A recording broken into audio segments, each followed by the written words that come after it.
প্রিয় নবম দশম শ্রেণীর শিক্ষার্থীরা, আজকে আলোচনা করব তোমাদের বীজগণিতের 11.2 এর 19 নাম্বার অঙ্কটি সাধারণ গণিতের।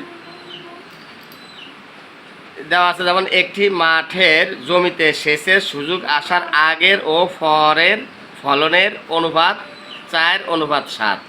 ওই মাঠে যে জমিতে আগে অর্থাৎ সেচ আসার আগে 304 কুইন্টাল ধান ফলতো, সেচ পাওয়ার পরে তার ফলন কত?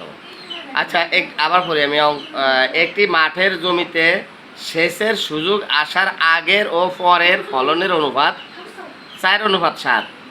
ওই মাঠে যে জমিতে আগে 304 অর্থাৎ সেচ আসার আগে 304 কুইন্টাল ধান ফলতো, সেচ পাওয়ার পরে তার ফলন কত হবে? অঙ্কটির সমাধান দেখি।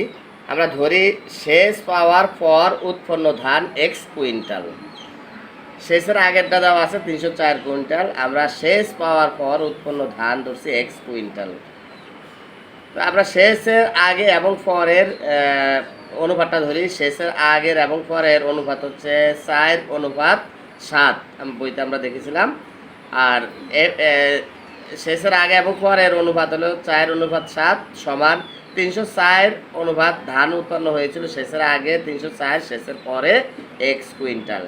আমরা এভাবে অঙ্কটা সাজিয়েছি। এটাকে আমরা লিখতে পারি, এই অনুপাতকে আমরা ভাগ আকারে লিখতে পারি 4/7 সমান 304 উপরে আর x নিচে। যদি আমরা আর গুণ করি 4 আর x গুণ দিলে 4x, আর এই পাশে 7 আর 304 যদি আমরা গুণ দিই 304 গুণ 7। এক্সট্রা আমরা যদি রেখে দিই তাহলে 4টা এখানে গুণে আছে, এই পাশে আসলে ভাগে হবে। 304কে যদি আমরা 4 দিয়ে ভাগ দিই তাহলে হয় 76। 76কে যদি আমরা এরপরের লাইনে আমরা হচ্ছে 76 গুণ 7, x = 76 গুণ 7, তাহলে x = 76কে 7 দিয়ে গুণ দিলে 532 কুইন্টাল।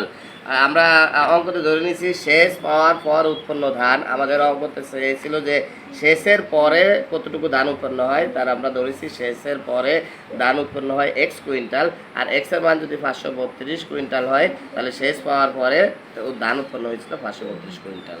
ধন্যবাদ সবাই।